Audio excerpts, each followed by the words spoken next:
Good evening. I've not spoken for about an hour, which means my voice is all my vocal cords are all tight, and of course there is absolutely no water within reach. So we're off to a cracking start, everyone. It's episode 229.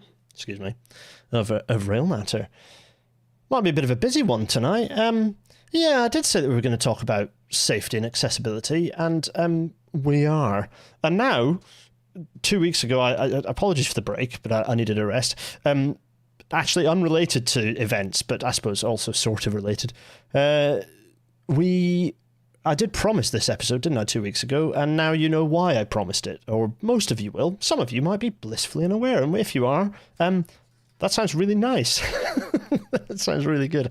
No, I'm sure that my Scottish weird accent will drop in tone as my vocal cords soften up towards the end of the episode. Welcome everyone who's live for tonight's episode. I said we were going to do a bit of news. We are, I said, in a sense, but no, we're not going to do it. We're going to just focus on this, partly because I want it to be a tight episode, partly because I want to make sure we open it up to Q&A as much as possible. Partly because there are quite a few things to get through that I want to talk about, sorry,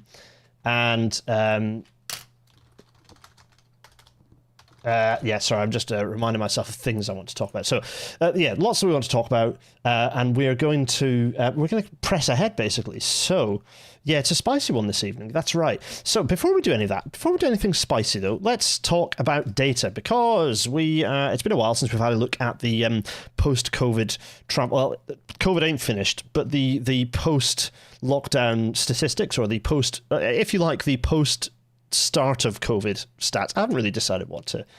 It's the UK COVID-19 travel recovery graph, because there's some more data, and our nice big rolling average, the thing that's in thick bold, not red, but this one here. Well, you'll notice that we are look, hooray, we have the rolling average has gone above the 100% mark.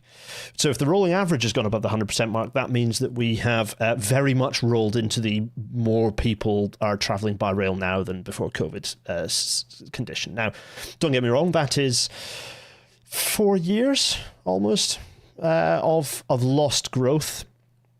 Be interesting to have a look at the overall ridership numbers and sort of see what how much the trend reset has occurred. But this is critical because we're still hearing, in fact, Rachel Reeves, remember, repeating that ridership is lower than it used to be. It isn't. Anyone mentions it, whether you're at work, whether you're in Network Rail and people are saying it, call them out because they're speaking rubbish. Patterns may have changed, but the overall ridership has there, and therefore the latent demand that critically has absolutely risen. As for what's happening for buses, I'm also stumped as to what's happening for buses. I'm not sure why this is doing this. Anyone have thoughts? It could be statistical if anyone's been following the data.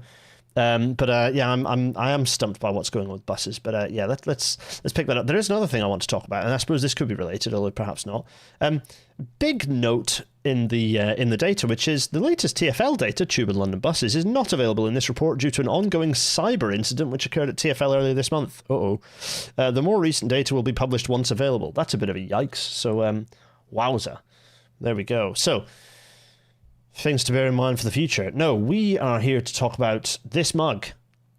See it, say it, sacked. Yes, why does this mug exist? Why does it need to exist? Why is it the only merchandise that's actually got the updated Railnatter logo type? Questions of this nature. Yes, do keep sending me pictures of your mugs. It's 20 plus people have bought these, so that's fun. Feel free to buy them, send them to Lord Hendy's office. It's all good fun. Delighted, indeed, if you wanted to send that through. So, yes. Anyway, I'm keen for us to get started with the episode. Anything to do with council's financial situations, asks Hannah Goodliff. Possibly. I don't know. To be honest, I don't know. Any guesses of mine would be conjecture. Cuts to bus timetables causing low ridership? Possibly, I'm not sure. No, lots of things to think about in the Q. I'm going to try and hammer through this so we can go Q&A mode ASAP. So we're going to do just that. So, everyone, without further ado, welcome to tonight's Railnatter.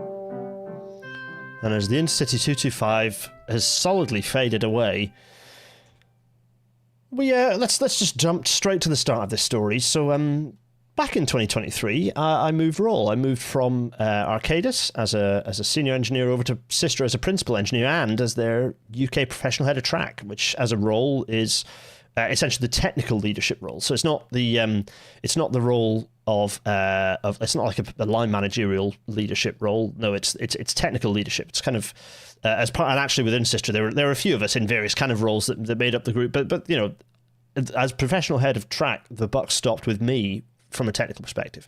It was a very cool role to have been given. I was immensely proud of it. This photo, by the way, taken today when I dropped my laptop off, officially the end of that saga. Anyway, spoiler alert. So, Sistra, and so employed by Sistra, and what's there? Yeah, so very pleased about that, and indeed as part of that appointment, I was, before I was even appointed the role, I was challenging my contract on particular points of comms because. They were employing me. They knew that I did a lot of the comm stuff, and it's Sistra's French, by the way. It's a French name, just in case you're wondering.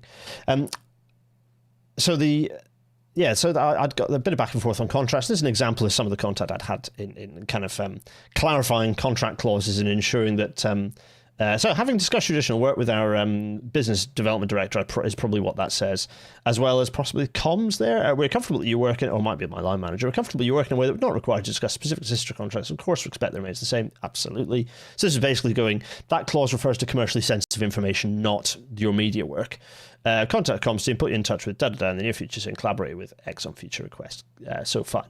And this was kind of one example. There was kind of a sustained contact to make sure that my appointment was, did not conflict with, basically that I could continue doing the media stuff, continue being an advocate for railways, a public advocate for railways, and a critical friend of the industry in public. And so that was kind of agreed, and a kind of a process for that WhatsApp group with the comms lead and with the Sistra's external PR to kind of continue on that basis. And indeed, pretty rapidly, there were two articles. So immediately when I was appointed, there was a rail director article that went out confirming that I was appointed in this role, and indeed the headline of the piece, as agreed by Sistra, was the time is now for engineers to find our voice. Okay, interesting. And then my line manager, when I later won the award that's behind me, let's make my miniaturized face appear. Hello, it's me. This award down here, this one, isn't it? There's my Distinguished Service Award from the Young Rail Professionals.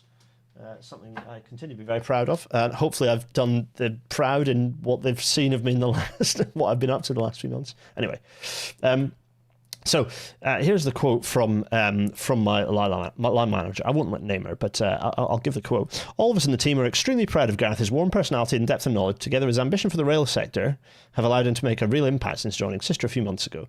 The YRP Distinguished Service Award is well deserved and acknowledges his remarkable journey so far and his above and beyond contribution to the rail industry. We are privileged to have Gareth in our signature team at Sistra and will enjoy supporting his growth and watching him blossom further still.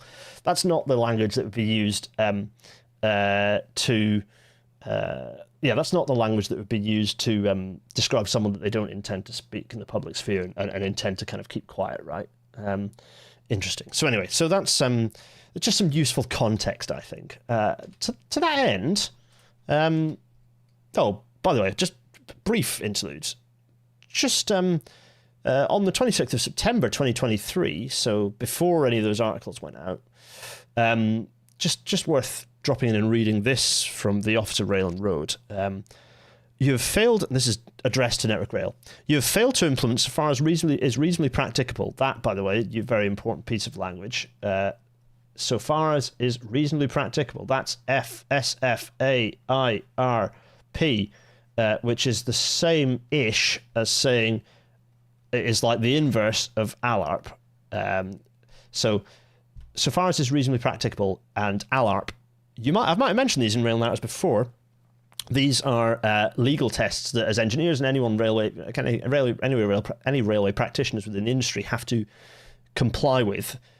So if we're standing up in court and being challenged because an event has occurred, loss of damage to property or worse, we have to be confident that the work we have done is either has reduced risks as low as is reasonably practicable, or so far as is reasonably practicable. Kind of the same thing, but they're the equivalent tests. So important thing to quote there. You have failed to implement SFAIRP, effective measures to prevent risks to health and safety of passengers and other persons at the station during passenger surges and overcrowding events at London Euston Station.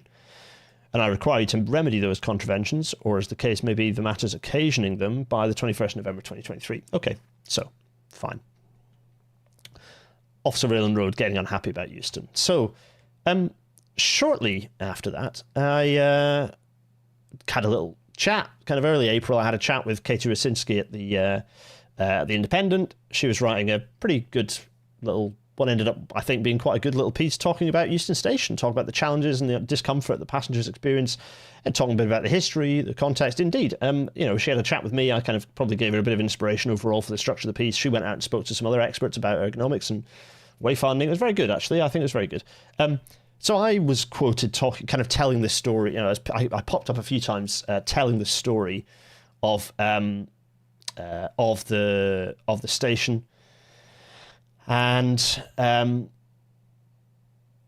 I kind of highlighted a few. Actually, you know what? I'm going to very quickly pull up the piece. Independent. There we are. Let's just pull the piece up and just full screen it. So I said a few things. Let's pick out the first quotes, and then I'll describe the ending of the piece, because this is quite important point. So I kind of described the history. So talk about the fact that we got the station box that some people don't like, but I'm a big fan of course.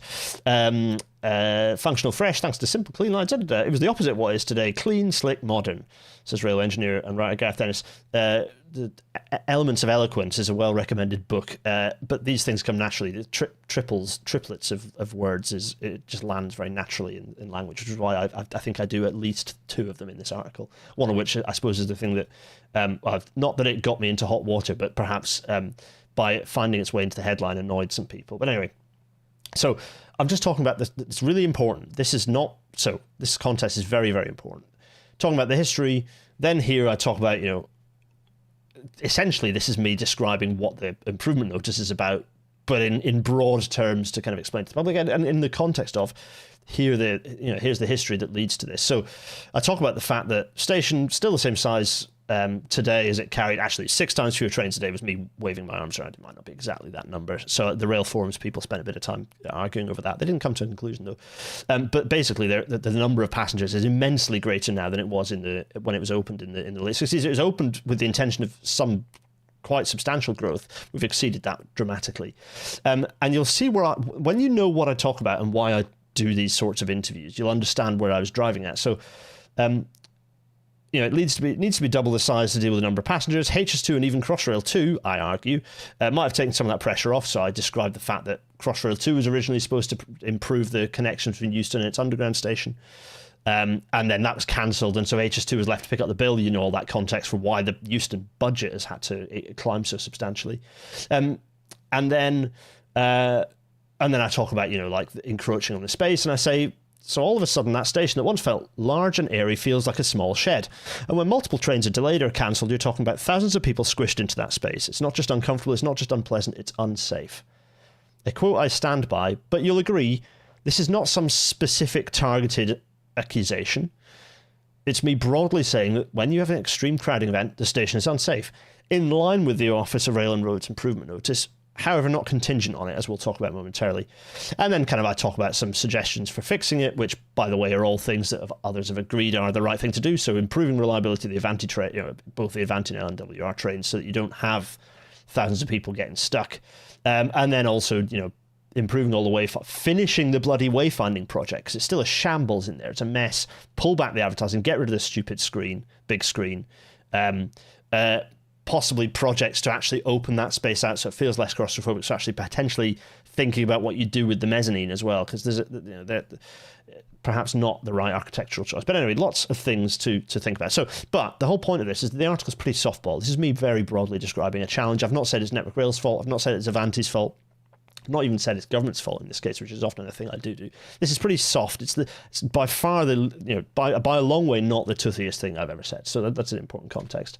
However, the day after, someone in replying to the actually directly replying to the Network Rail Digest email that he'd received, someone replied rather unhappily internally within Network Rail, and that someone was the Lord Hendy of Richmond Hill of Imber in the county of Wiltshire (brackets he him). Yes, Peter Hendy, and this is, so I'm going to go through the emails because this is important, that this was not the chair of Network Rail exercising the protection over the organisation and of the rail industry. This is a personal targeted attack on me, your dork here. So Dennis, prolific consultant, please check whether we have. I know we have. Okay, so he knows me and knows that I've been employed by Network Rail. Well, yes, he does, because he's seen me in videos that he's liked and shared. And or are currently employing him, as we should stop. Accusing NR of operating the station unsafely is unacceptable, and we should challenge his qualifications to do so. We shouldn't leave him without challenge on this. Okay, fine. So, for now, other than the obvious targeted don't employ him anymore, let's just hop to the next email. So, this is an email from an individual confirming who I work for. I'm not going to name the individual for now. I think he works for Sister now. If he does, we should write directly to the CEO with a stop and desist letter. Says, I don't know what a stop and desist letter is, but anyway, that's what Hendy says back. By the way, this was on the 15th of April, the day after the article landed. Then then the discussion was moved on to. So that was the day after was, I think he works for Sister now. Contact CEO. The day after that, so the Wednesday, something to the CEO. It's interesting. I'd love to know what that is. Anyway, to the CEO of Sister, write to the CEO of Sister, asking them to stop and do it again. Apology from them for the behaviour of their employee. Request for disciplinary action, as this is a serious and completely unproven allegation, and for them to contact the Independent and the Journal to withdraw their remarks. I mean, this is all pretty extreme stuff. But also, Hendy, why don't you contact the Independent? Why are you going after an individual employee? Very strange, and also way outside your remit as chair. But okay, fine. It's Gareth, I think it's a cease and desist, not a stop and desist. It's a cease and desist. Sorry, Gareth, that's the reference. I know what a cease and desist is, but a stop and desist is made up, or a confusion of words. So, also, there's so many things I'd love to know what are being said. Like, I presume this is a swear word, because Hendy's known for swearing a lot in his emails. Anyway, so yeah, interesting. So anyway, right. So that email gets sent. That's April 17th, right? Okay. Now, a week later, Hendy is chasing again, and he uses these words, which is very interesting. How did we deal with him? How did we deal with him? Okay. Or should that be, how do we deal with him? Yeah, okay. Yes, so, okay, that's a normal way to respond by email, of course. Well, how they dealt with me was sending this letter here. This letter sent, so what was that? That was the 24th of April. Well, it took them until, so that was a week and a half after the article. It then took until, so we have the interceding gap of, from April the 24th to May the 14th. So what is that? 3 weeks almost, or about 3 weeks, until a letter was sent, signed by Peter Hendy, quite literally, there's his signature. And, okay, we all know the blah, blah, blah. So, you know, there's also the Gareth has sister employee, so you must write with your authority. Let me know, blah, blah, blah, blah. The important bit, though, is this quote. And, of course, finding a potential supplier criticising a possible client reflects adversely on your likelihood of doing business with us or our supply chain. Interesting. So, that's spicy. I mean, okay, a number of things here. Firstly, this is illegal. This breaks the law on a number of counts. Yeah, let's look forward to seeing how that plays out. But critically, well, we'll talk about the implications of this later, but let's just say this clearly upset the CEO. So, incidentally, though, just worth saying, on the weekend of that email going out, so the day after that email goes out, Hendy had plenty of time to to be replying to Twitter digests with me in them, him going, thanks, I have no idea what the bloke adds, expletive, question mark. I'd love to know what this redaction is.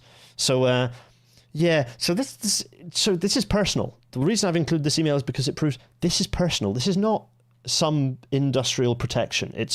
This is personal, a personal attack on me as an individual that is way outside the bounds of normality. Hendy's appropriate course of action as chair would have been to direct his comms team to contact the Independent and challenge the Independent on the piece, perhaps potentially ask for a follow-up, potentially write a letter to be published or a follow-up article. They could have also followed up with me through the medium of contacting Sister's press office and going, look, Gareth has commented on this, can we engage, da-da-da-da-da. This is, let's just say, unusual. So how does Nick Salt respond to this? So while put this to one side, so when the letter... let's see. Yeah, sorry. Actually, that wasn't the day after. May 25th. This was later on while the letter's been sent and all the fun's going on. Anyway, right. Nick Salt, CEO of Sistra's response to this was, hello, Peter. I'm sorry it's taken me until now to reply. Safety is top priority for the company. Come back to you quickly with any evidence. To be clear, we did not endorse the media posting by the individual. Okay, so holding pattern response, fine. Now sent, interestingly, through via a phone. Anyway, so this is the pretty milky response, kind of laying out some of the evidence about the why I justified my thing. So this kind of provided some evidence. Fine. Now, so. Understand references were made to issues of congestion by third parties and reports dating back to the previous year 2023. So not a very good job of actually laying out the evidence. So thanks, Nick. Really great job for defending and advocating and supporting your employees here. This is Nick Salt, who, by the way, about a month before this had sent me a congratulations email about the award behind me after the article had gone out. Also, key point here, really key point to communicate. This is all, I had received no contact from anyone in Sistra other than an acknowledgement that the piece had gone out from the PR and comms team. No problems. Sistra had no problems with this article. None at all. A month, no problems. So this is going back and forth. Hendy then responds with a rather heated response, which is, I'm afraid I'm not convinced. I think you should ask Stain what he claims if he did say and didn't say. You don't answer the point about whether, I suppose, me, Gareth, yeah, possibly, and Sister accept the point that your staff have a responsibility both to your own reputation and that of the actual potential customers. He isn't a member of the public. He's a manager in the rail industry. No, I'm not, actually. I'm not a fucking manager. No. And he and you have responsibilities to it as a consequence. Yes, we do. I'm a professional engineer. I have an engineering duty as bound by my professional code of ethics to talk up about this stuff. And, okay, firstly, there's no proper process for just describing why there are challenges at Euston Station that merit using the word safe or unsafe.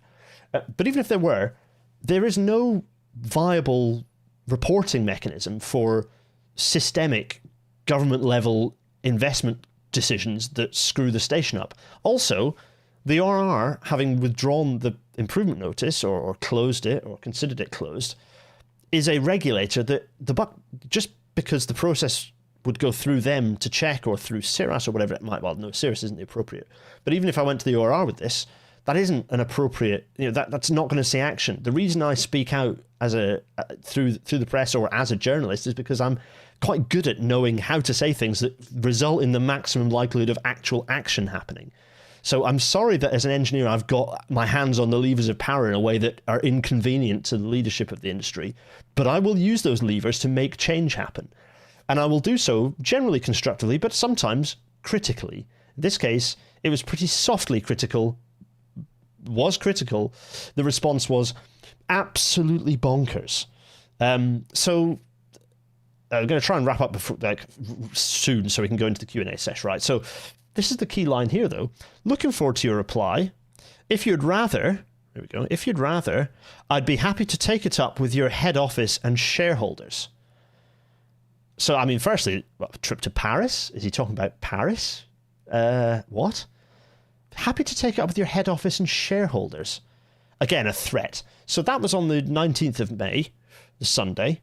Again, super active Hendy. Now, the day after, I was suspended. So if anyone's in any doubt as to why I was suspended, it was the threats from Peter Hendy. That's why I was suspended.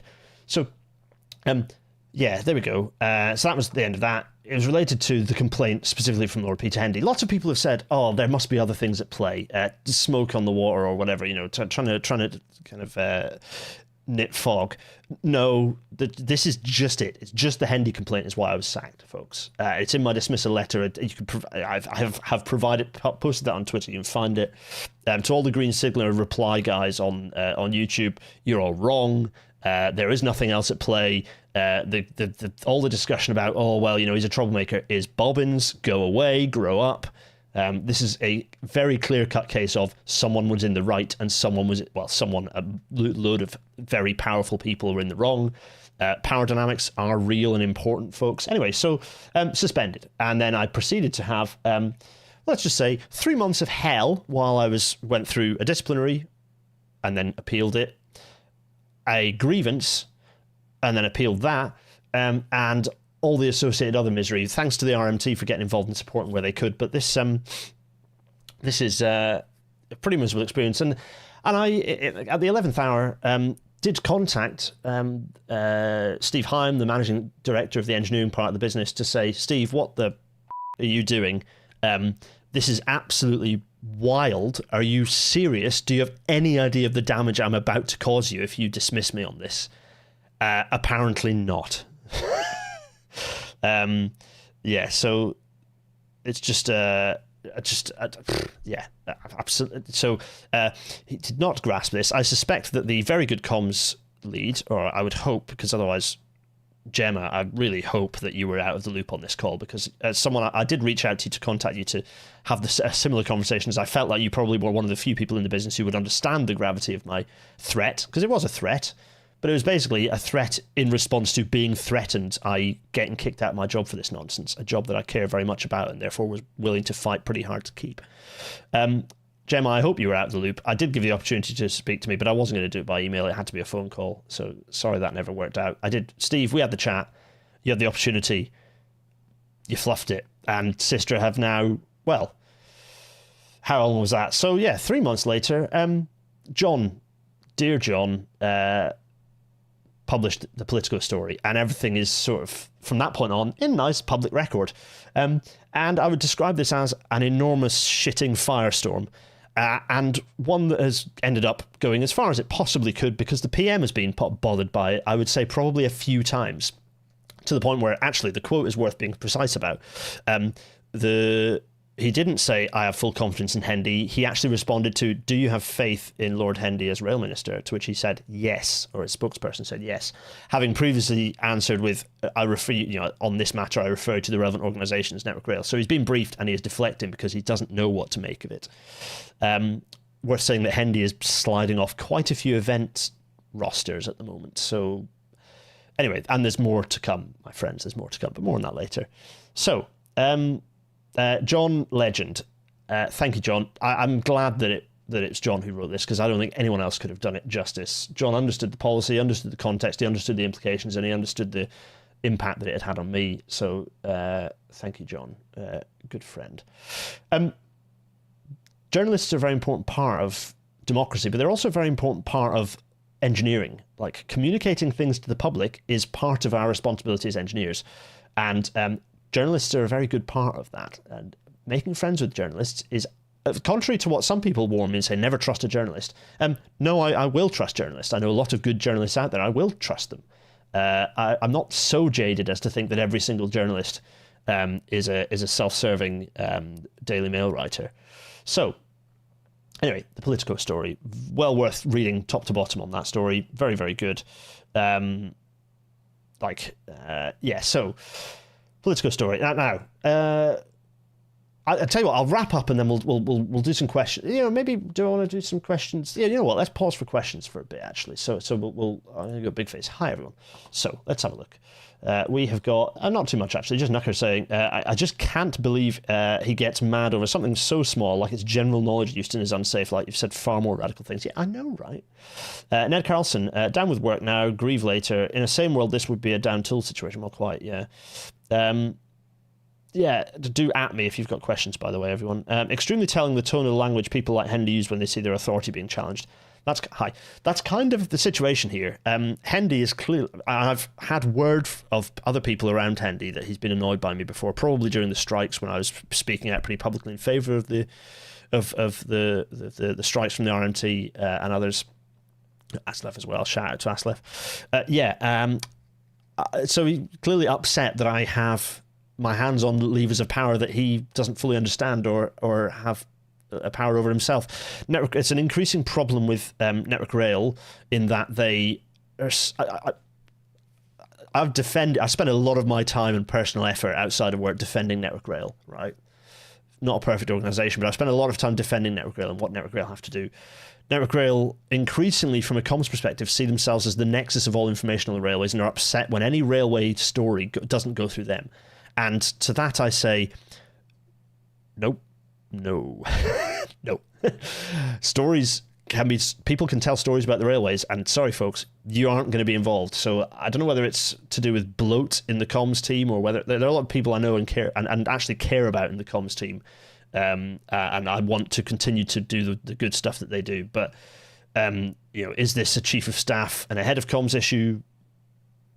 Possibly. I don't know. I'm sure there's a lot of investigations going how the did this end up happening? How did this get out? How did we let Hendy write this? So all these sorts of things. But a few things at play. In fact, we'll round those up in a minute. Anyway, so sorry.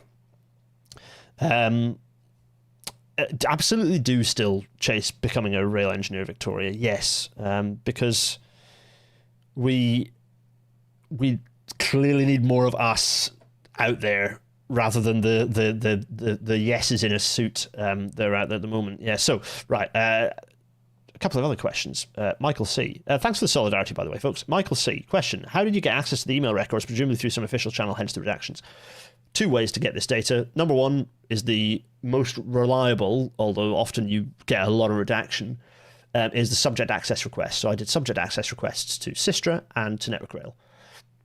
Actually, my subject access request to Sistra was quite narrow. I could and indeed will widen it because I'll be doing another one, spoiler alert, to Sistra and to Network Rail, by the way, because I'm looking forward to seeing what I want to see, how their heads were spinning when the story went live. Anyway, so... Number two, Freedom of Information Act request. Those have to be very carefully worded because otherwise they get battered away. They're much easier to do to bodies like Network Rail than they are to departments because stupid Sue Gray has basically created a playbook that prevents any FOI being of any value being kind of satisfied anymore within departments. It's very difficult to get a good FOI through departments. It's much easier through public bodies like Network Rail and the Office of Rail and Road. So FOI and SAR, both very useful tools in this instance. Funny thing was that the letter came in both SAR and FOI, redacted differently in both, allowing me to assemble the final letter unredacted entirely at the end, which is glorious. I enjoyed that very much. Please at me if you've got questions, by the way. I might miss them otherwise. Robin, this might have been answered already, but what is the most effective way of keeping the noise up? What can we do to continue the support? Beefing on Twitter, believe it or not, is very good for keeping this active. Writing to MPs, writing to the Minister himself, writing to the Secretary of State for Transport, which is Louise Haig, writing to your unions to ask why this hasn't been mentioned, writing to your employers if you're in the rail industry and going, or speaking up in meetings and going, what's happening about this? This is awful for safety culture. We'll get to some of the implications, but yeah. So anyway, right. If Henry's upset about your quote in the article, God forbid he listens to you on here or any other podcast. Yeah, quite. Well, for a while, apparently he did, King Jimmy. Yeah, but anyway, right. So let's crack on. So, political article. All sorts of noise, as I'm sure you've seen. It's escalated right up. It's caused shockwaves through the industry. It's being brought up in lots of meetings. I had hundreds of messages of support on Twitter and particularly LinkedIn, actually, because I did tweet this message this out on LinkedIn, because I know that LinkedIn was a format that would reach the people it needed to reach who aren't necessarily Twitter maniacs.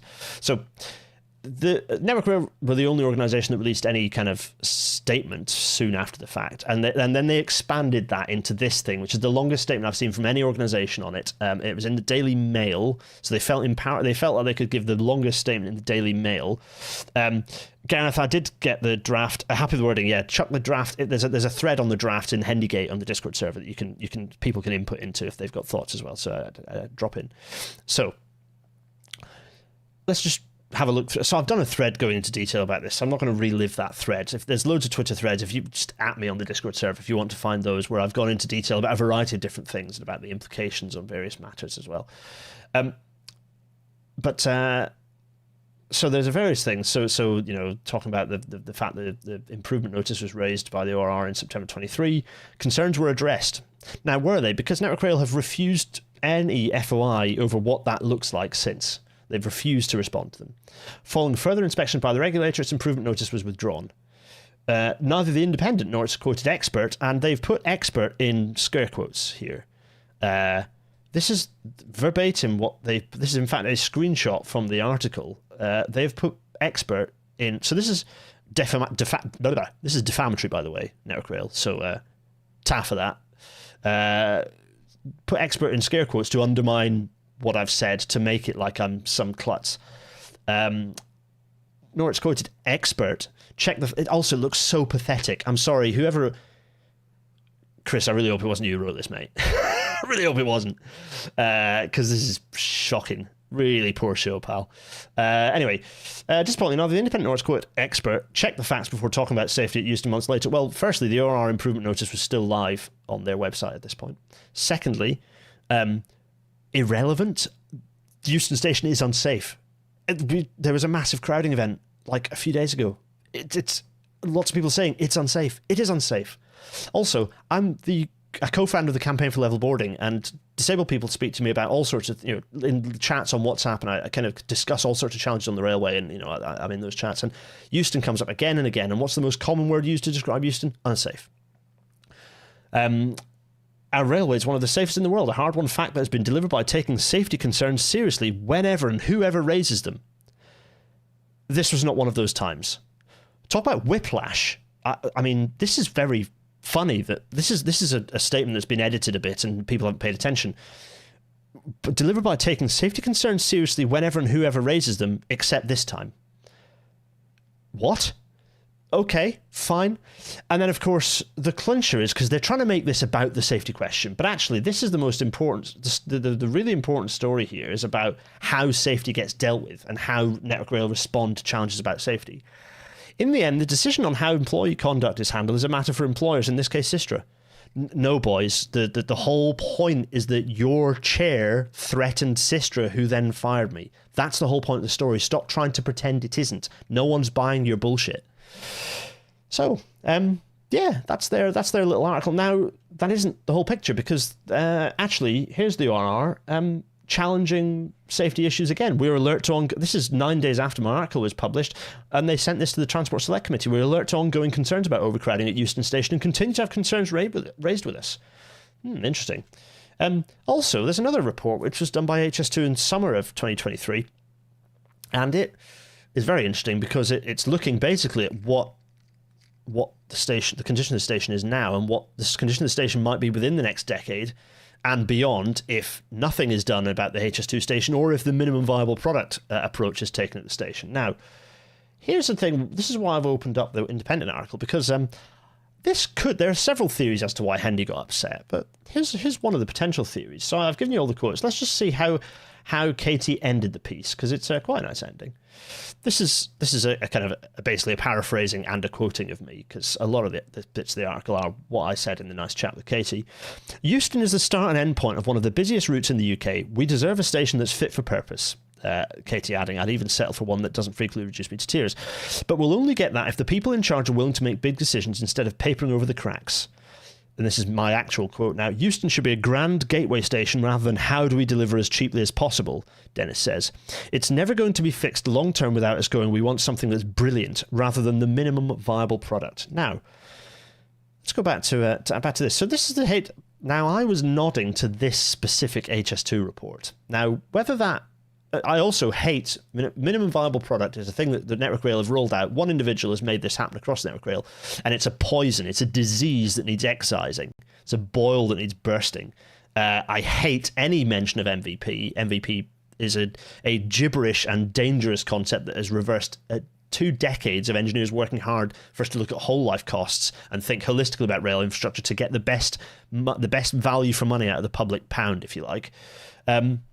So this article, this paper was penned by HS2 on behalf of for the DFT to look at what the various minimum viable products would result in, and dangerous levels of overcrowding was an example of a quote within there. Several quotes referring to the fact that the station would have to be closed regularly as a result of extreme overcrowding. My favourite, actually, I think I've closed the thread, which is kind of annoying, but if I wish I could get it up.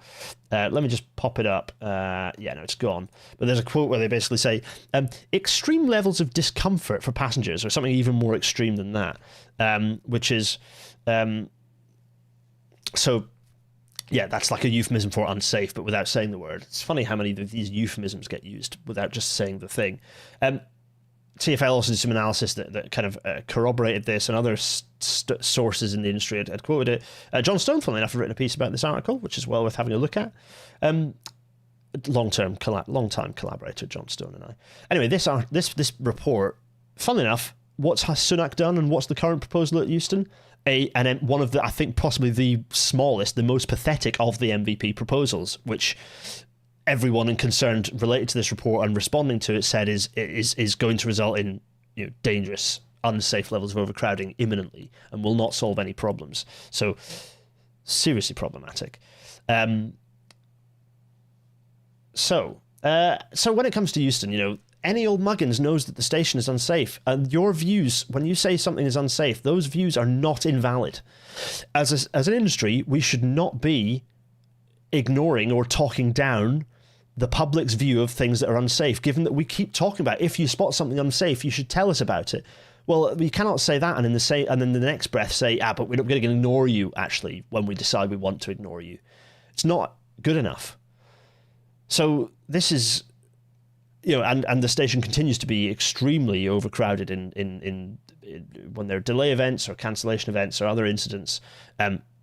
Now imagine making your way... This is not at its most crowded, by the way. This is it. It gets worse than this. Imagine making your way across even this level of crowding, but imagine when it's really crush crowded, which it does get and has been quite recently. Photos from the other day, really appalling. Imagine having a guide dog or being in a wheelchair trying to make your way across the station in those conditions. That is not safe. I stand by that statement, and I will continue to stand by that statement. At no point should I have needed to... This whole thing is ridiculous, and I shouldn't need to be standing here, or sitting here, rather, asserting vigorously about why Euston is unsafe. But I will do so, and absolutely I will do so while standing up for the fact that people who are disabled by the design of the railway suffer and are made to feel unsafe, and indeed are unsafe as a result of decisions that are made by government officials who don't care. There is no other response to it other than they do not care. So, another thing I want to talk about, let's talk about safety. We've talked about as low as reasonably practicable, and safety being as low as reasonably practicable. That's a key legal measure. Euston Station is not, safety has not been, or risk rather, has not been minimised as low as is reasonably practicable while this massive thing is in place. No one at Network Rail can come to me and say, yes, we've done everything we can to make sure the station is safe while this thing is installed, active, blinding people and distracting people and increasing anxiety for those with photosensitivities or who are neurodiverse.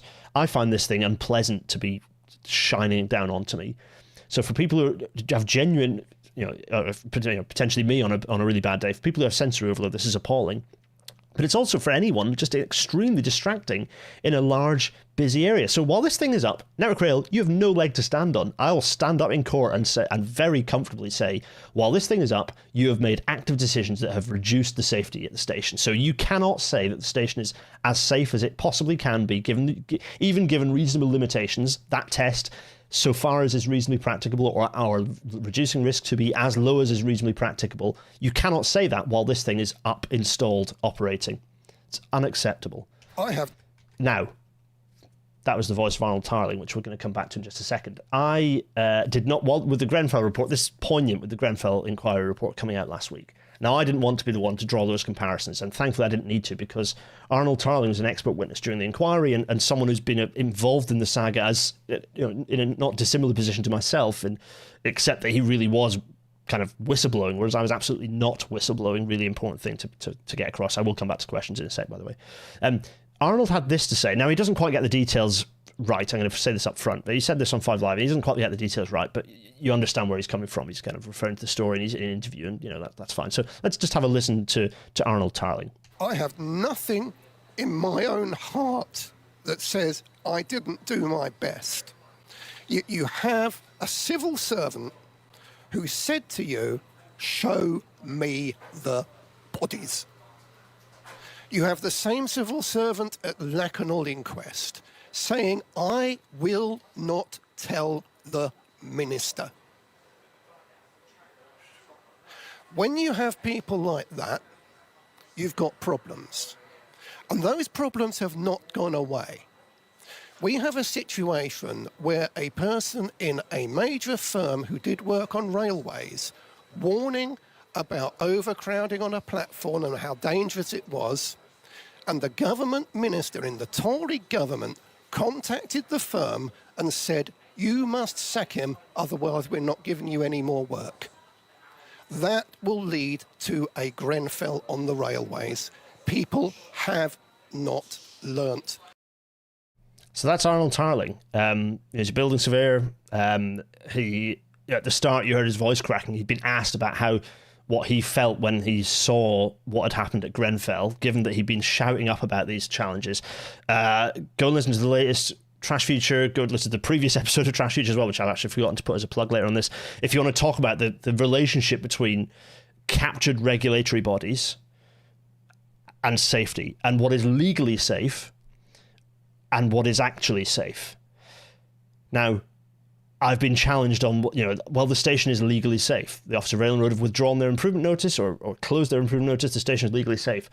If there wasn't a delta, if you like, a difference between what is legally safe and what is ALARP or SFAIRP safe, then we would still have a situation where trains didn't have brakes on them. What is legally safe changes. And unfortunately, it often changes because of serious incidents, often fatal ones. I really hope that's not the case at Euston. I really, really do. I do not want to be being interviewed in the aftermath of a crush where someone has been severely hurt or worse, talking about this and being asked, well, did you feel like you did all you could? Because I might not answer yes, because that interview was pretty softball. I absolutely could have been shouting, screaming more about this. I've been elevated into talking about this more vigorously by the response of Hendy, making me suspect that the station is more unsafe because of how extreme the response has been from Network Rail. And the kind of the thing I want to close off on this about in relation to that statement from Network Rail is I couldn't have written a statement that seems more suspicious and more likely that they're on the edge of safety at Euston if I'd tried. The response from Network Rail has been one of an organisation clearly very, very uncomfortable about its own assertions about safety at Euston. I really, there are a lot of Freedom of Information Act requests now landing at Network Rail in relation to Euston and its other stations. I really hope their data protection officer does not hide and reject them. Those need to be clearly responded to. Network Rail need to very firmly and clearly and robustly respond in detail about how it is dealing with safety at Euston Station and its other major stations as well. Whew. Right, let's briefly go big face before I point out a few things. So let's go back through a few acts that I'm going to try and pick up. So, is it open season on Hendy? It is going to be soon. Did you get the drafted letter? Yes, I did, Gareth. What reason did NR give for refusing FOI requests about the station? Security, public security. I'll let you interpret that as you feel. Master Tram. So Network Rail have refused FOIs relating to the closure of that notice. Has anyone FOI'd the ONR? I believe they have, and again, it's been refused via Network Rail, but they're getting new FOIs, and I suspect they'll find it more difficult to refuse now. Lots of comments about how unsafe people feel reusing Euston. Let's see. Surely we should be aiming for the most valuable product. Well, the test should be let engineers view consider what the necessary, the best money we can, the best value we can achieve. We're always fighting for better value, absolutely.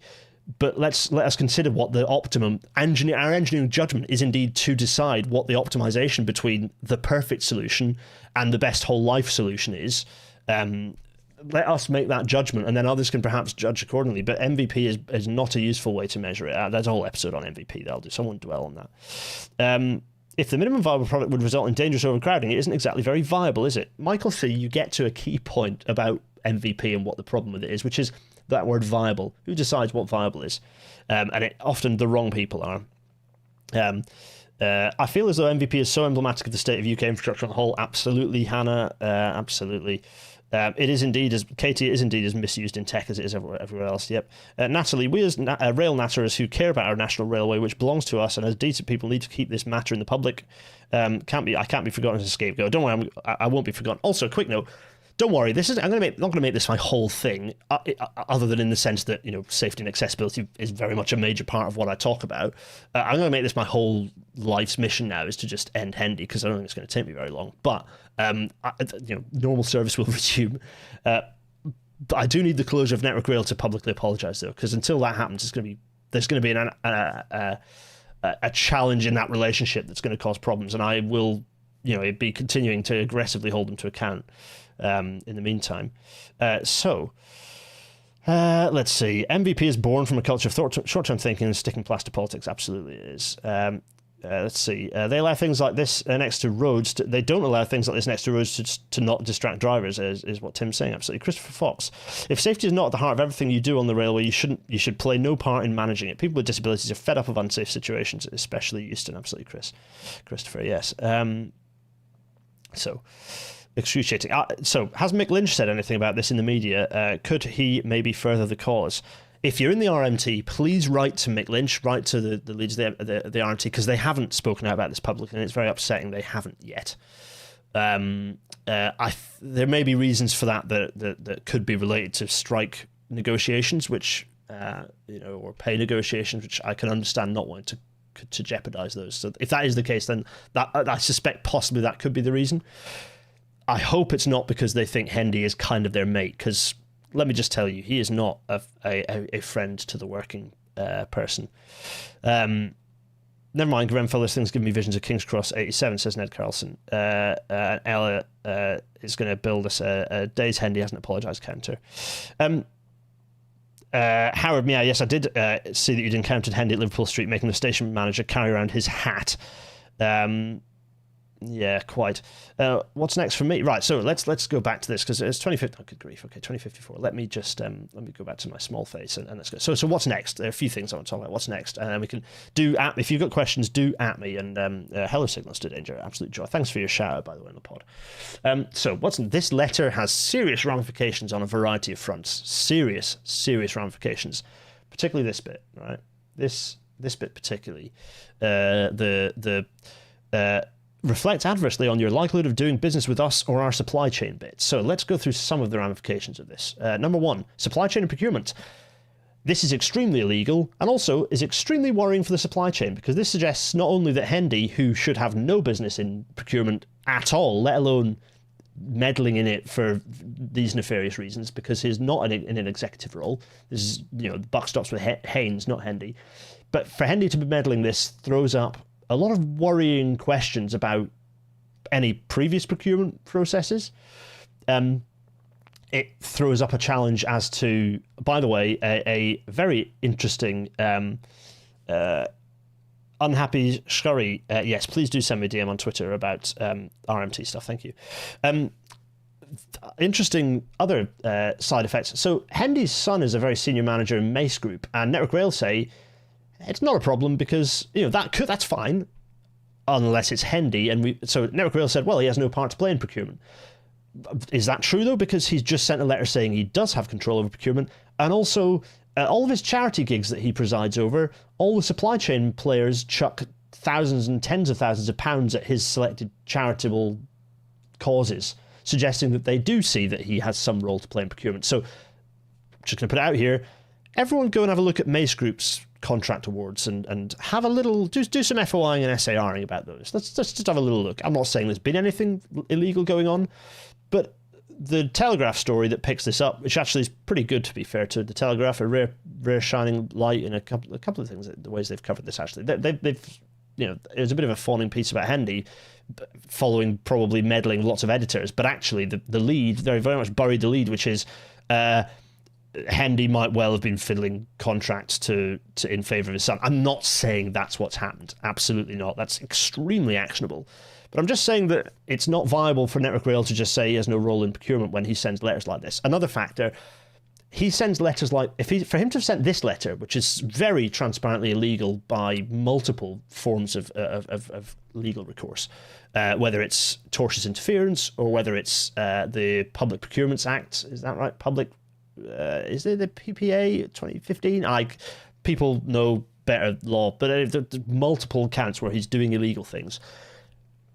If he's just putting that in a letter and sending it, headed with Network Rail's address, how many times has he sent other letters like this that have allowed him to get to the point where he just totally lost touch with what is and is not reasonable to put in a letter? How many other letters has he sent like this? Well, I know it's not just this one. I know that for a fact, and I look forward to seeing others going public soon.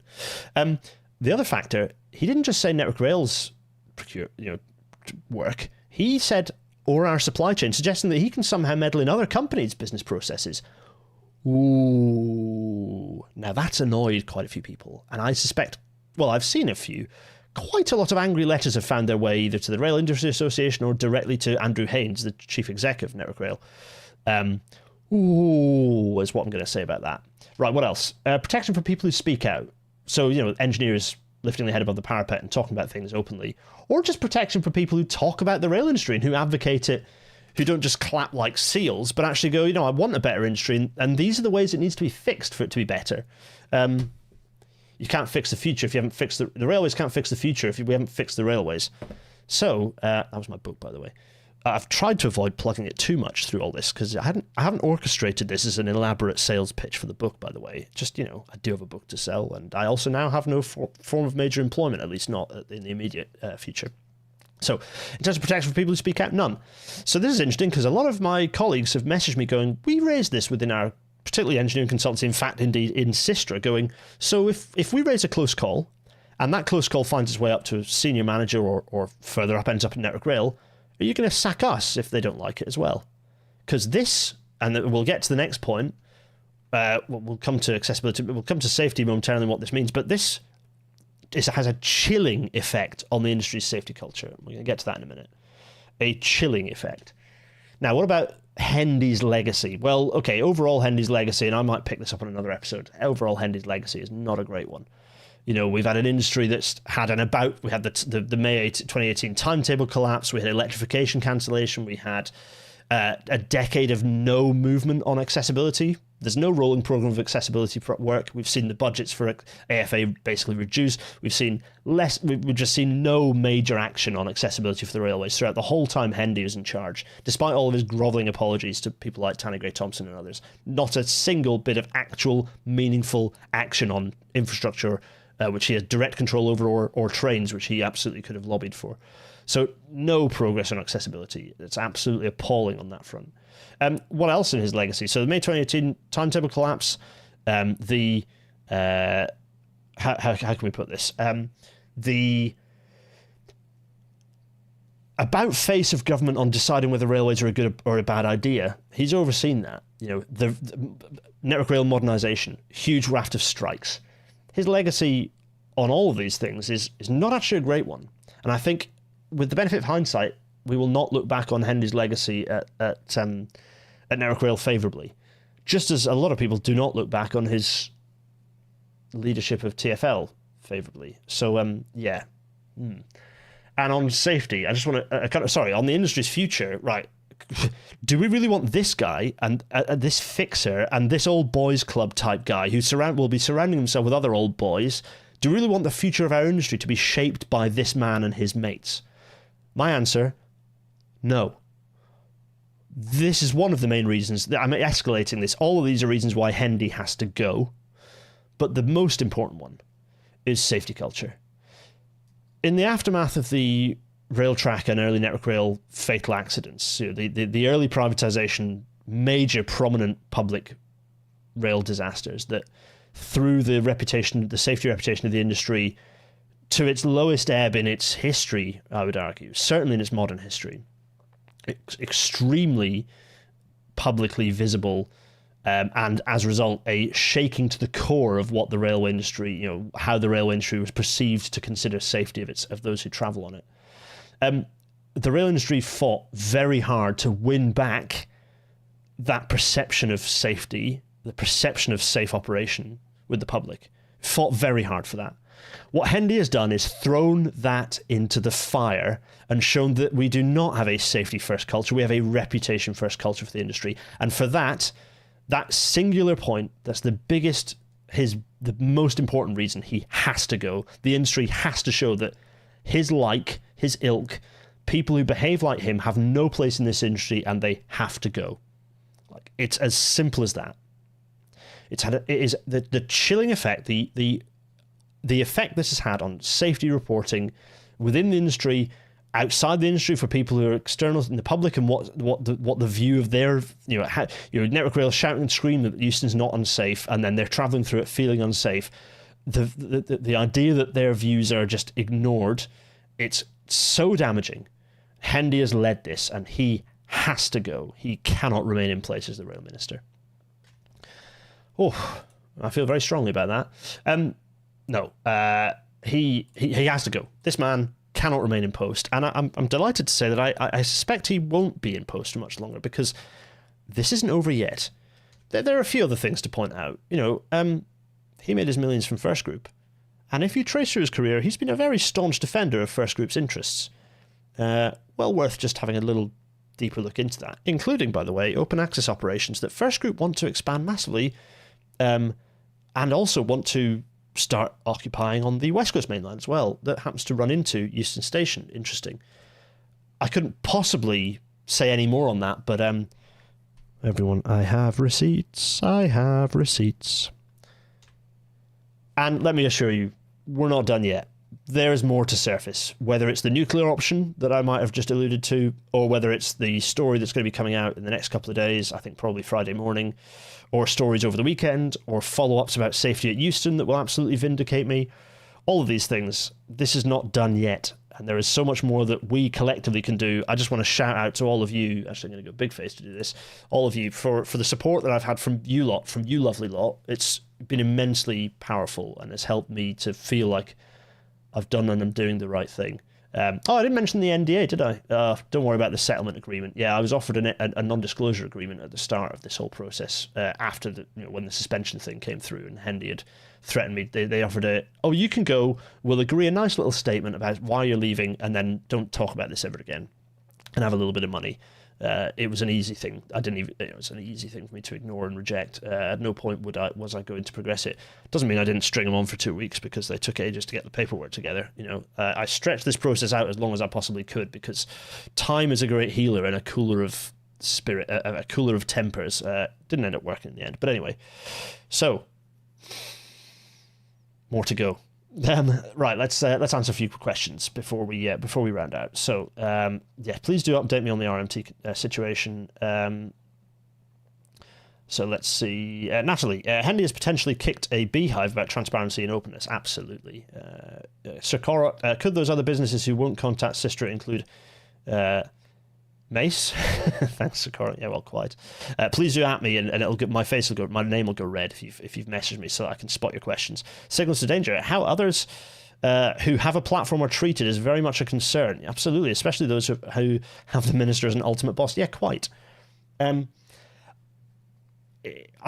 few people, Jen on the Move, particular shout out, Chris, A couple of other people who've spoken up, signals to danger for sure. A few people have spoken up who are prominent commentators, content creators, if you like, within the industry.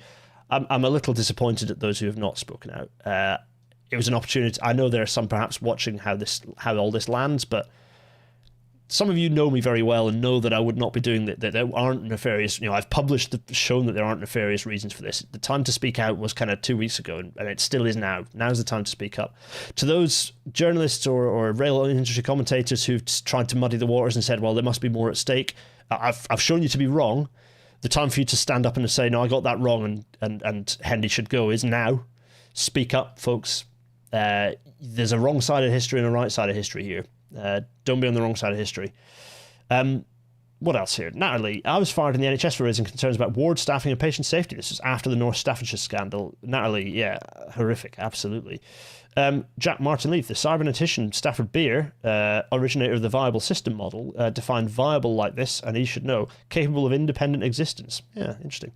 Thanks, Jack Martin Leith. Right. Sakar, but he cares about heritage double-deck buses. Well, quite, bracket sarcasm. Tim Ballon, have you taken the emailed letter to the police? It may very well constitute malicious communications. I've not, Tim. I'm sure you could do that, though. Others could press on with that. Check the Discord DMs. There's an HTML page in there for me. Yeah, thanks. Thanks very much indeed. Right, what else? Gareth is asking, how much of an effect did the change from Railtrack to Network Rail have on perception of safety on the railway? A bit, but not concluding. Hannah Goodliff, no better commentary other than yes. Go off. Thanks, Hannah. See it, say it, sacked. Yes. Go and buy a mug. We'll get to that in a minute. Anyway, right. So do keep at me because I'll come back round to questions towards the end. If there are any more. The usual closeouts, though, before we do come back to questions, which is thanks for listening to this in audio-only format. Should be up shortly. I'll try and get this one up nice and sharpish. To the 252 people who are watching this now, questions, chuck them over to me now's the time. But yes, to those who are joining after the fact, hello, thank you. Also to those on YouTube following after the fact as well. The usual plugs, patreon.com/Gareth Dennis, my current main source of income. Thank you to those of you who've upped your amount. Very, very kind. To those who've subscribed as a result of this, again, thank you so much. GarethDennis.co.uk/merch to buy the See It, Say It, Sacked mug. PayPal.me/Gareth Dennis for loose change and abuse. Thanks to those who've chucked me a little bit of extra. Very kind. These are the things that will help me pay childcare this month. I sounded like child maintenance. No, I'm happily married with Dina and the little one. No, as in, like, we have childcare costs and they're not cheap when you've got the mortgage and only one income now. GarethDennis.co.uk/Discord for the fun. Go to the channel Hendygate to keep up to date with all this stuff because there's more and you get loads of exclusive little sneak peeks about what the next little bit of fun is going to be. Probably me at the National Rail Awards tomorrow night. You bet I'm going to be getting a selfie with Hendy from a distance, or possibly even close up. Let's see what happens. I wonder if he actually comes. I suspect he might not. Anyway, so what else? Oh yeah, the book. Go buy the book. Here it is in the National Rail Museum. A part of the museum, spoiler alert, that gets a mention, in fact. How the railways will fix the future. Rediscovering the essential brilliance of the Iron Road. Look, this thing. It's my book. It's getting increasingly tatty, and yes, on the inside cover is a sticker from Greens for HS2. That's fine. There's lots of stuff here that it's all good stuff anyway. Right, so marvelous. Good. People who are at the National Rail Awards, come find me. I don't know where I am, but I might be in the seating plan. But I think I'm up at the front for once. I used to be down at the cheap seats, but I think they've snuck me in the front. Anyway, right, fine. So, yes. Lovely job. Right. How the railways will fix the future. Buy the book. I'm very proud of it. Hopefully it's good, and I'm looking forward to feedback. And also, Patreon people, I've got a much clearer idea of what you're going to get for free about the book. So let's make that happen. In a minute, by which I mean 20 minutes, we're going to finish building Gampos City Station in the Archipelago series. Come join us in Amphitrus on Transport Fever 2 and Engineer Plays in 20 minutes. That'll be fun. It's not on YouTube yet, but yes, you'll do that. Yes, shout out to Greens for HS2, by the way. You did it, folks. You absolute legends. And next episode, talking of which, episode 230, how to change minds and ingratiate people. We are speaking, actually, this is not I need to put Emma's name in. Emma's joining us from Greens for HS2. I'm so pleased to... I'm so pleased for this episode. It's going to be good. Emma's going to tell us how to do this. How do you make substantial change in a party that's very process-driven occasionally messily, but ultimately democratic. This is how. It's a really good story about how you make democracy work for a thing you care about. It's very, very good. So, what else is there to talk about? Just a few comments that I'm going to read through. Someone's going to give me a $5 if I can get a photo shaking Hendy's hand. Howard Meow, I'm quite interested in the process by which you've worked out how to go public like this. How many people have treated this process? How many people have treated like that? Who've been treated like this possess the ability to restore their own reputation? Not many. I happen to be good at doing media and comms. I had no kind of person informing me on this. This was a strategy that I dreamt up with the little one attached to me in a carrier at 35,000 feet, somewhere probably above the Austrian Alps on the way back from Belgrade. On the week after this had all kicked off, like the suspension letter and everything, where I've been fuming, and also just obviously all the anxiety and misery and that continued for several months. It's been in a very bad place for 3 months, as I've alluded to a few times in episodes. But planning how this would work out, I was doing it then. Like, okay, if this goes south, because there was the fact they'd offered me the settlement agreement, the fact they'd responded in this bizarre way. At that moment, I had not seen the Hendy letter. I had no idea. Just the fact there'd been a complaint. I had no idea how badly what corruption was going on above me, but I formulated a plan. I was like, right, okay, this is how this would work. I know that I can pull this lever. I know that I've got these journalistic contacts. I know which ones will hit the right place to go national quickest. How to frame the story to make sure that it lands. John, I'm not taking away from John. John's input invaluable. It wouldn't have worked as well had John not absolutely brought the goods. So shout out to John, who might well be listening to this. John, nice work, man. There's nothing nefarious. John is a journalist. I'm an industry person.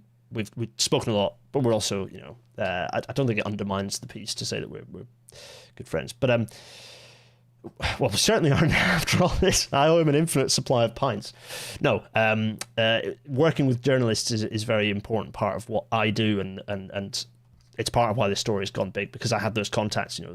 A shout out to Rob at NCE as well for writing the most punchy coverage so far. Still, I think Railtech have followed up with a very good interview as well. That nice long interview, which was then weirdly followed up by the Daily Mail. So all these moving parts have worked out, but it's happened because I have the prominence on actually Twitter particularly to make this work, to make all this fall into place. My initial kind of quote tweet or my tweeting of the article plus my statement was seen by over 1 million people on Twitter, which is pretty good penetration, and that's part of the reason why I ended up at the PM's desk. Also knowing a few things that I needed to do to make sure the story went the way it did, like, for example, ensuring that the nefarious activities of Hendy related to Oyster cards in 2013 were on the Wikipedia page, to make sure that got picked up by the journalists who were doing the quick Wikipedia search to find out about him. I needed to be in there to just paint the character of the man. I don't think that actually is a thing. It's a personal life, and I don't think it really has much bearing on this particular story, but it was necessary to colour the story. So that's Howard. That's a detailed answer, but hopefully answers your question. Sparky373 MVP makes me think of St Pancras and how that struggles to cope with Eurostar when domestic trains are disrupted. That EMR concourse is dangerous. Yeah, St Pancras, nice shopping centre, hopeless station. Just several bits of stations all sellotaped together. Shocking news about the lack of accessibility which Hendy has caused. Yeah, quite. John has even been a guest on Rail Natter twice. He has, absolutely. Howard, yeah, strategy dreamt up. I'm also in a state of anxiety and misery, but who else could use this strategy to dramatically improve their situation? It's a difficult one to answer, to be honest. A very difficult one to answer. I'm in a very lucky position, but I've worked hard to be in this position. It's not by accident that I'm sat here with this following. It's because I've done it, for a rail industry that's chewed me up and spat me out, at least temporarily. I've worked very hard for it. Thousands and thousands of hours of my own time to advocate for this industry, for HS2, for other things. I don't get paid for any of my never got paid for any of my HS2 advocacy. This is funny because I was speaking at the Green Party conference and I was speaking at a fringe event, and at the back was Rukin and Poland stewing and looking surly and unhappy. Partly because I've somewhat shot down their kind of dirigible on the idea that I was some sort of paid shill. Like, a paid shill doesn't have this happen to them. So I've somewhat undermined that. I was some sort of, paid sort of shell kind of yes person in a suit. So I sort of burst their bubble on that argument, which is probably why they didn't have much to say in that session anyway, which was fun. Right. So in terms of how other people can do this, well, anyone in the rail industry, come to me. Actually, I hope doesn't come across as pompous, but I have the links to make stuff like this sing now, particularly now, but even before, absolutely. If you've got safety and accessibility issues that you're feeling uncomfortable about reporting for the sake of your own career, that's why I'm here. People did it after Carmen. I had so many drivers on the East Coast in Scotland coming and speaking to me.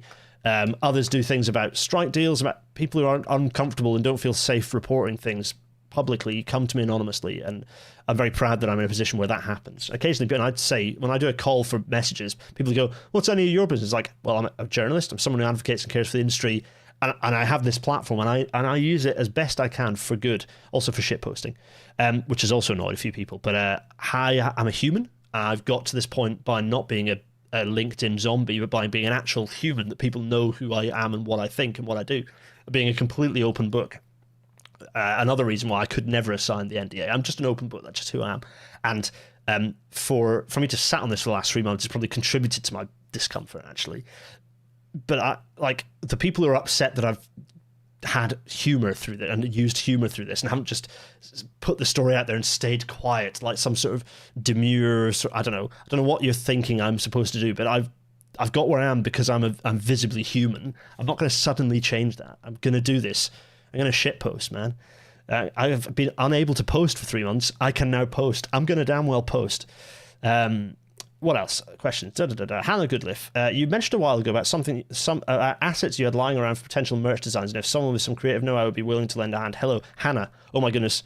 Message me in whatever way you see, other than on here. Message me on Discord or email or Twitter or whatever. Cool. That would be fun. Rich people are incredibly cheap, sometimes even £10 cheap. Thanks, Zavos. Yeah, absolutely. How did I figure out Hendy's involvement initially? Well, it was mentioned that Hendy had spoken right in the first meeting I had, that Hendy had been involved. And I'd also been chatting to the Network Rail comms team at the time as well. So I kind of knew, but I didn't know the scale of it. I didn't know the absolutely bonkers email that he'd sent.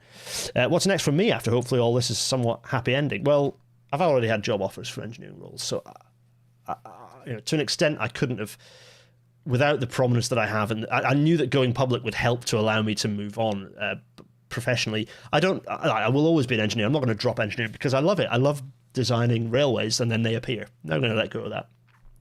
The extent to which engineering forms the majority, or what percentage of my day job or time is an open question, and it's an open question that I'd like to have been thinking about maybe in a decade after being a professional head of track and doing some radical cool stuff at Sistra, but apparently not. Apparently I'm going to make that decision now. So let's see. I don't know. And I suppose I'm lucky enough that I have a little bit of breathing space. I've not been paid since the start of August. I've got a little bit of breathing space to work out what I want to do, but not a huge amount, yeah, that breathing space runs pretty thin at the end of this month, to be honest.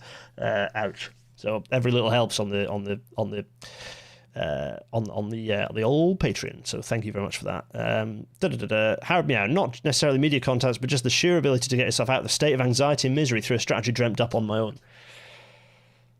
Having a little one and seeing the wee one growing up has been a major part of what's pushed me and pulled me through this. I've got a wonderful set of friends and allies, but I've not been able to lean on them really because of where, because of how much this was, inconclusive until the final decision was made. So I don't know. I don't consider myself to be a particularly strong person, but I think the support of, I think I would be remiss of me to say is that seeing the wee one growing up, thinking about her, and also Dina, absolute shout out to my wife who's absolutely been my rock through this. Incredibly, couldn't possibly have been more supportive. The RMT supported a bit, but there's only so much they could do really because UK employment law is awful. And if you've not been working somewhere for 2 years, and this is an important note, if you've not been working somewhere for 2 years, you have no rights. You have basically no rights unless there's protected characteristic discrimination.